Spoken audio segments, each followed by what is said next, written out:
Hello students, welcome back to the channel of Dr. Gaurav Verma. In this video lecture, we will learn weak law of large numbers and Bernoulli law of large numbers. तो सबसे पहले हमने पढ़ना है convergence इन probability का क्या मतलब है। अगर हमारे पास सीक्वेंस ऑफ रैंडम वेरिएबल्स है x1, x2, xn is said to be converge in probability to a constant a if and only if for any epsilon greater than 0 probability n tends to infinity xn minus a less than epsilon। यानी कि अगर कोई sequence of variables है तो वो a को praise करेगा अगर xn माइनस a का मॉड लेस देन एप्सिलॉन की प्रोबेबिलिटी 1 हो जाए या ग्रेटर देन की प्रोबेबिलिटी 0 हो जाए। Then we say that xn sequence of random variable approach to a in probability. ठीक है, इसी तरह अगर कोई रैंडम वेरिएबल x एग्जिस्ट करता है तो xn माइनस x की प्रोबेबिलिटी 0 को अप्रोच कर रही है, then we say that sequence of random variable converges in probability to random variable x। तो सिंपल सी डेफिनेशन जैसे लिमिट की डेफिनेशन होती है वैसे ही कन्वर्जेंस इन प्रोबेबिलिटी की डेफिनेशन है। तो सबसे पहले हमारे पास चैपिस थ्योरम है। चैपिस थ्योरम जैसे चैपिस इनइक्वालिटी वैसी वर्क करती है। अगर x1 x2 xn sequence of random variables हैं और उनका मीन म्यू एन है और स्टैंडर्ड वेरिएंस सिग्मा एन है and sigma n approaches to 0 as n tends to infinity, then xn will approach to un in probability। तो हमें पता है this is our Chebyshev's inequality, xn minus un greater than epsilon is less than sigma n square over epsilon square। क्योंकि sigma n 0 को approach कर रहा है as n tends to infinity, it means this is less than 0 this part, so xn minus un will approach to 0, then xn will approach to un in probability। Simple सी बात है ये तो। अब हमारे पास है very important weak law of large numbers. इसको कैसे यूज करना है क्वेश्चंस में, इसकी पहले स्टेटमेंट आपको पेपर में स्टेटमेंट प्रूफ भी आ सकता है। अगर x1 x2 xn एक सीक्वेंस ऑफ रैंडम वेरिएबल्स है और उनके मीन हमें दिए गए nu1 nu2 nu n and then एक वेरिएंस bn डिफाइन किया गया है, वेरिएंस ऑफ n वेरिएबल्स। जैसे x1 x2 xn सभी वेरिएबल्स का सम करके उसका जो वेरिएंस निकाला उसको हमने bn से डिनोट किया। ठीक है जी। Then probability of arithmetic mean of random variables minus arithmetic mean of expectation is less than epsilon for greater than 1 minus theta when bn over n square approaches to 0 as n tends to infinity. तो ये होती है इसकी चीज की statement कि ये वाली चीज की प्रोबेबिलिटी लेस देन एप्सिलॉन हो जाएगी। ठीक है जी। यानी कि इसको अप्रोच करेगा जब बी एन ओवर एन से जीरो को अप्रोच करेगा s n tends to infinity. यानी कि क्वेश्चन करते समय अगर ये चीज जीरो को अप्रोच करेगी then we will say that this approaches to this thing. ठीक है जी। इसका प्रूफ कैसे करना है, हमें छेबेस इनइक्वालिटी लगानी है इस चीज पे x1 x2 xn upon n variables के लिए। तो फार्मूला क्या होता है छेबेस इनइक्वालिटी का, आपको याद होएगा मॉड x माइनस न्यू, ठीक है, less than epsilon bracket 1 greater than 1 minus sigma square upon, ये वाला हमने फार्मूला यहाँ पे लगा देना है चेबेस इनइक्वालिटी का। तो ये वेरिएबल यूज हो गया, यहाँ पे ये यूज हो गया 1 माइनस। अब मुझे सिग्मा स्क्वायर निकालना है इस चीज का, वेरिएंस निकालना है। तो वेरिएंस इसका हो गया x1 x2 upon n, n बाहर आ गया n स्क्वायर। तो इस ऊपर वाली चीज को bn मान लिया गया, तो यहाँ पे पुट कर देगी इसकी वैल्यू। ठीक है जी। अब हमें क्वेश्चन में दिया गया as n tends to infinity, ये जो bn ओवर n स्क्वायर है जीरो को अप्रोच कर जाता है, तो this thing approaches to zero, so this जो हमारा अरिथमेटिक सम का मीन है, ये जो सीक्वेंस है ये वाली चीज इसको अप्रोच कर जाएगी इन प्रोबेबिलिटी। सिंपल सी थ्योरम है, छेबेस इनइक्वालिटी लगाइए। ठीक है जी। उसके बाद वहां पे सिग्मा स्क्वायर की वैल्यू यूज करके उसको n टेंड्स टू इंफिनिटी में प्रूव करें। इसका ये मतलब होगा arithmetic mean of values actually assumed by n random variables will differ from the arithmetic mean of expectation by less than any given number however small। ठीक है जी। यानी कि ये इसको अप्रोच करेगा जब उन दोनों का डिफरेंस लेस देन एप्सिलॉन है, किसी नंबर से भी छोटा है, तो इसका मतलब उसको अप्रोच कर जाएगा। तो इसको लोग एक एग्जांपल समझिए, हमारे पास मान लीजिए n वेरिएबल है इंडिपेंडेंट आइडेंटिकल, तो सबका मीन न्यू है और वेरिएंस सिग्मा स्क्वायर है। तो सबसे पहले अपने bn निकालना होता है, bn का मतलब सम ऑफ वेरिएबल्स का वेरिएंस। सभी वेरिएबल सेम है, आइडेंटिकल है, तो summation i one to n variance x i हो गया, तो n टाइम सिग्मा स्क्वायर बन गया। अब bn ओवर n स्क्वायर करके देख लीजिए, bn की वैल्यू ये है मेरी, अपॉन n स्क्वायर किया, as n tends to infinity 0 आ गया।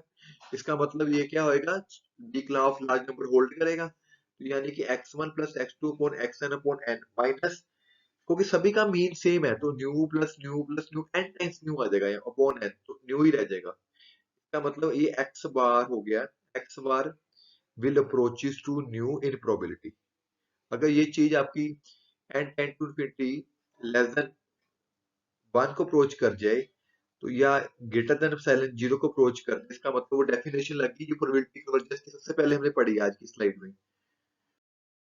तो weak law of large number के लिए हम ऐसे भी बोल सकते हैं कि mean of arithmetic mean of variables approaches to arithmetic mean of expectation in probability whenever bn over n square approaches to 0 as n tends to infinity. This is statement of weak law. इसमें कुछ बातें आपने ध्यान रखनी है। Weak law तभी exist करता है अगर सभी वेरिएबल की एक्सपेक्टेशन एग्जिस्ट करती हो और उनका वेरिएंस एग्जिस्ट करता हो, सम ऑफ n वेरिएबल्स। और ये तीन कंडीशंस हैं existence of weak law of numbers. इसी तरह हमारे पास Bernoulli's law of large numbers है। Bernoulli law of large numbers इतना कोई इंपॉर्टेंट नहीं है, सिंपल सी बात है, अगर n ट्रायल्स हैं उनका सक्सेस या फेलियर बताया गया है, तो मीन निकालने का, क्योंकि ये बर्नौली है, या सक्सेस है या फेलियर है, तो it will deal like a binomial distribution. तो मीन आपका n इंटू p हो गया, वेरिएंस आपका npq हो गया। तो हमने एक वेरिएबल लेना है x upon n, represent the proportion of success या रिलेटिव फ्रीक्वेंसी ऑफ सक्सेस। मतलब जितनी कितनी फ्रीक्वेंसी है सक्सेसिस की, उसको हमने डिफाइन किया x अपॉन n से। तो 1 बाय n बाहर चला जाएगा, इसकी प्रोबेबिलिटी का फार्मूला ex का मतलब np है, तो ये p के इक्वल आ गया। इसी तरह वेरिएंस का फार्मूला npq है, तो बाहर 1 बाय n स्क्वायर होकर निकलता है वेरिएंस में से, जब भी नंबर निकलता है तो ये हो जाएगा npq अपॉन n स्क्वायर, तो वो कट के आपका pq और n आ जाएगा। तो हमने ये चीज शो करना कि इसकी probability xn minus p less than epsilon will be approaches to 1 as n tends to infinity। दो तरीके से लिखते हैं हमेशा, less than epsilon में approaches to 1 करता है और greater than epsilon में approaches to 0 करता है। तो हमने वही चैबेस इनइक्वालिटी लगा देनी भाई। चैबेस इनइक्वालिटी में x की जगह x by n कर दीजिए, तो यहाँ पे वेरिएंस x by n आ जाएगा। तो वेरिएंस अभी पीछे निकाल लिया हमने, ये भी निकाला हुआ है। ठीक है, ये p q upon n epsilon square आ गया।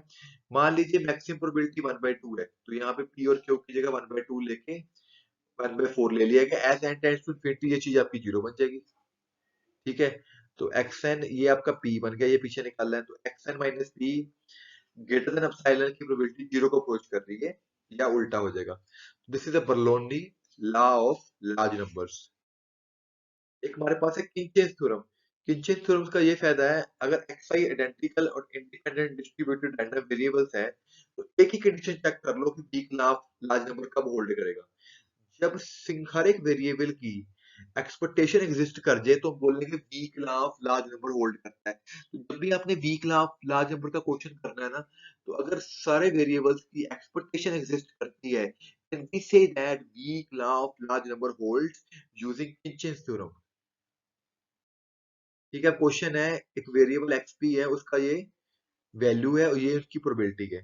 तो सबसे पहले तो वेरिएबल अगर p को 1 2 3 पुट करोगे, तो ये x की वैल्यूज आ गई आपके पास रैंडम वेरिएबल की, और ये कॉरस्पॉन्डिंग प्रोबेबिलिटी यहाँ से निकल गई। तो सबसे पहले आपको क्या निकालना है, उनका एक्सपेक्टेशन। ठीक है जी, क्योंकि हमारे पास x1 x2 x के वेरिएबल्स हैं, तो जनरल निकालने लगा हूँ एक्सपेक्टेशन। ठीक है जी, कैसे निकालते हैं expectation, x into probability, x into probability, इनको सभी को मल्टीप्लाई किया गया x को वेरिएबल को कॉरस्पॉन्डिंग प्रोबेबिलिटी के साथ। ठीक है जी, तो 2 की जो जो पावर है भाई, वो तो ऊपर से कटती जाएगी एक। अब इसने कैसे सॉल्व किया इसको, देखिए ये चीज दिखने वाली है यहाँ पे। इसने इसको समेशन की फॉर्म में लिख लिया भाई यहाँ पे, क्योंकि ये 2 तो इससे कट जाएगा 1 पावर, इसी तरह 2 की इसके इससे कट जाएगी, तो हमेशा 2 की माइनस 2 लॉग भी बचेगा, यानी कि 2 की माइनस 2 लॉग 1। ठीक है, ये p लिख लिया उसने, तो p की समेशन 1 टू इनफिनिटी चलेगी। अब इसको निकालने के लिए पहले नीचे वाली चीज को सॉल्व करेगा। अब इसको लिख लिया गया। ठीक है जी, इस पे लॉग लगा दिया गया, लॉग लगाने से पावर आगे आ गई।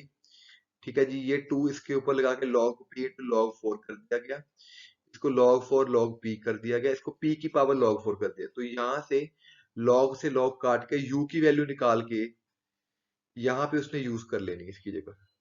तो यहाँ पे फिर p की वैल्यू पुट कर दी 1 2 तो ये एक कन्वर्ज n की पावर p बन गया। ठीक है, तो अगर p एक से बड़ा हो, क्योंकि log 4 एक से बड़ा है इसकी वैल्यू, अगर p एक से बड़ा हो तो this is a convergent sequence. तो इसका मतलब एक्सपेक्टेशन एग्जिस्ट कर रही है। तो यहाँ पे इतना ही बताना है weak law of large number hold करता कि नहीं करता। तो using Khinchin's theorem weak law of large number will be hold. क्यों होल्ड कर रहा है? क्योंकि एक्सपेक्टेशन एग्जिस्ट कर रही है। अगला क्वेश्चन भी ऐसा ही है। ये हमारे पास इंडिपेंडेंट डिस्ट्रीब्यूटेड, जो इंडिपेंडेंट डिस्ट्रीब्यूटेड होता है सबका मीन आपने एक्स ई एक्स आई का सेम रखना होता है, वेरिएंस सेम रखना होता है। ठीक है जी, अब आपको वेरिएंस निकालना है एक्स आई का। तो variance of x I will be क्या होएगा? ई x i square minus E x आई का होल स्क्वायर हो गया। तो यहाँ से रीशफल करके इसकी वैल्यू निकाल दो आप। ठीक है, इसको इधर के माइनस कर दीजिए, रीशफल करके इसको इधर ले गया, सॉरी। तो यहाँ से इस चीज की वैल्यू आपने निकाल लेनी है। तो ये अगर सिग्मा स्क्वायर है, ये न्यू स्क्वायर है, तो इसकी value E x i square की वैल्यू इतनी आ गई। अब मुझे ये चीज शो करनी कि ये चीज इन प्रोबेबिलिटीज को अप्रोच कर रही है। ठीक है, इसका मतलब आपको अब weak law of large numbers लगाना पड़ेगा। कैसे लगाना पड़ेगा देखिए। तो स्टेटमेंट क्या होती है weak law of large number की? x1 square x2 square xn square upon n minus arithmetic mean of expectations, यानी कि ई एक्स आई स्क्वायर, क्योंकि n टाइम सेम सेम ही है तो वो कट जाएगा, n upon n E x i square ही आ जाएगा। ठीक है, वीक लॉ ऑफ वहां पे पढ़ा था ना हमने, xn approaches to, this is a weak law of large number, arithmetic mean of variables will approach to arithmetic mean of their expectations। तो एक्सपेक्टेशन सभी वेरिएबल्स की सेम है, तो यहाँ पे x1 का स्क्वायर यूज हो रहा है, तो यानी कि इनकी जो एक्सपेक्टेशन होगी वो क्या होगी? ई एक्स वन का square plus E x two का square plus E x n का स्क्वायर अपॉन एन, क्योंकि सभी वेरिएबल डिस्ट्रीब्यूटेड सेम है, तो n times E x i square upon n आ जाएगा, एन से एन कट गया। अब इसकी वैल्यू हमने पीछे निकाल के रखी हुई है।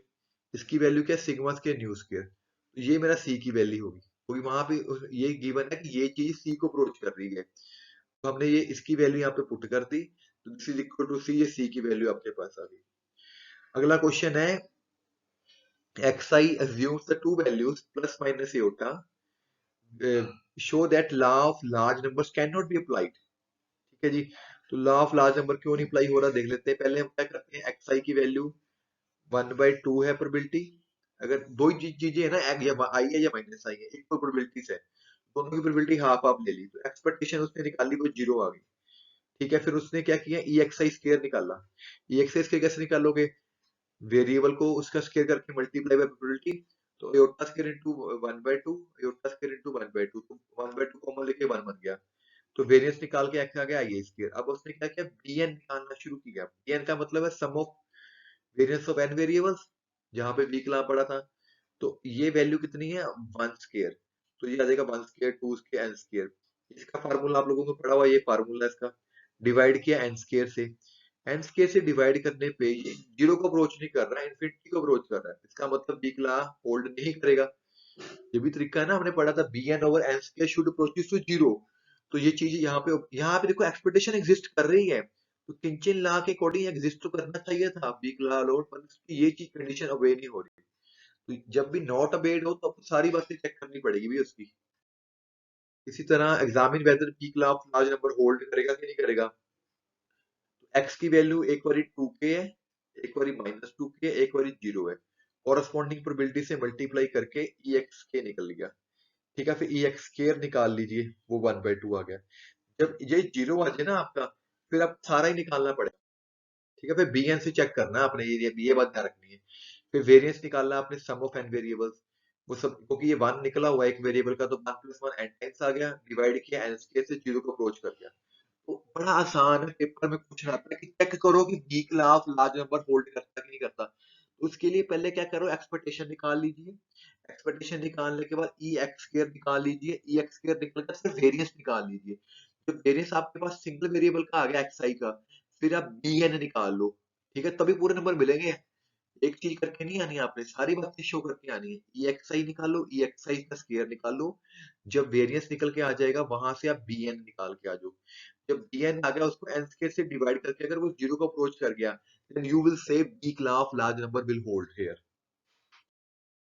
एक हमारे पास लास्ट रिजल्ट है, अगर xn sequence of random variables है, एक yn आप डिफाइन करते हो, sn minus E s n upon n. Sn का मतलब है sum of n random variables. Then then we say that sequence xn will satisfy weak law of large numbers if this thing approaches to zero as n tends to infinity. ये भी एक तरीका है weak law of large numbers को check करने का. ये एक रेयर यूज करेंगे. एक क्वेश्चन में यूज किया है, वो दिखाता हूँ कैसे करना है. एक क्वेश्चन है, n वेरिएबल्स हैं, ठीक है, EXI 0 है, EXI फिर 1 है. कोवेरियंस बिटवीन टू वेरिएबल्स हमें इसने डिफाइन किया ऐसे. तो हमें चेक करना है weak law of large number hold करेगा कि नहीं करेगा. तो हम कैसे करेंगे, एस एन मान लेंगे सम ऑफ एन वेरिएबल्स. तो वाई एन डिफाइन किया गया जैसे अभी पीछे लिखा गया है. तो आपको शो करना है कि वाई एन जीरो को अप्रोच करेगा as n tends to infinity. तो वेरिएंस एक्स आई निकालना शुरू किया मैंने. It will be formula for variance x i, क्योंकि मुझे ऊपर ये चीजें गिवन है. ठीक है जी. तो ये वैल्यूज यहाँ पे पुट करके ये वन आ गया. अब मुझे एस एन के बारे में बात करनी है, तो एस एन के अकॉर्डिंग चलना पड़ेगा. देखो, expectation of E s n, s n का मतलब सम ऑफ एन वेरिएबल, क्योंकि सभी की एक्सपेक्टेशन जीरो तो जीरो आ गया. इसी तरह वेरिएंस एस एन निकाला. ठीक है, x one plus x two x n. अब ये क्योंकि वेरिएंस, अब क्योंकि ये वेरिएबल इंडिपेंडेंट नहीं है तो ये अलग अलग नहीं हो पाएंगे. तो इसको अलग अलग करने के लिए ये प्रॉपर्टी यूज करनी पड़ेगी वेरिएंस की, summation n times two times covariance between time, अगर वो इंडिपेंडेंट ना हो. तभी इस क्वेश्चन में अलग टेक्निक यूज की गई है. तो कोवेरियंस की वैल्यू यहाँ से रो यूज कर ली गई. ये एन माइनस वन टाइम्स इसलिए यूज की गई है जब वो जे आई से बड़ा होगा एन माइनस वन टाइम्स. ठीक है जी. तो टू एक जगह बराबर हो जाएगा तो वहां पे वो यूज नहीं किया उसने. तो two times n minus rho हो गया. अब जो एस एन है आपका, ठीक है, उसका मीन तो जीरो निकल के आया है. ठीक है, और उसका वेरिएंस हमने सिग्मा स्क्वायर मान लिया. It is a normally distribute, ये वेरिएंस ये निकला हुआ है, एन प्लस टू ये लिखा हुआ. S n is a normally distributed with mean zero and variance sigma square. तो मैं बनाऊंगा standard variable, variable minus mean upon n, y n. S n minus zero upon n, E s n तो zero ही है, ये Y N हमने बना दिया. अब क्वेश्चन के अकॉर्डिंग इसकी एक्सपेक्टेशन निकालनी है आपने. अगर ये आपका इन्फिनिटी को अप्रोच कर गया देन बी ग्राफ होल्ड करेगा. तो वाई एन की वैल्यू पुट कर दी भाई यहाँ पे. ठीक है जी, एस एन एस एन. तो इसकी जो प्रोबेबिलिटी निकालनी, कैसे निकालते हैं प्रोबेबिलिटी का फार्मूला होता है, यहाँ पे एस एन की जगह वेरिएबल यूज कर लिया गया एक्स, और इसकी क्या यूज करेगी, एफ एक्स. एफ एक्स इसलिए यूज किया गया, एस एन अब क्या है, normally distributed with mean zero and variance sigma square. तो आपको नॉर्मल डिस्ट्रीब्यूशन का वेरिएंस का नॉर्मल डिस्ट्रीब्यूशन का फार्मूला कराया गया ना एफ एक्स का, ई की minus x minus new square upon two sigma square. तो न्यू आपका जीरो है, तो ये बार ये सिग्मा टू सिग्मा बाहर आ गया.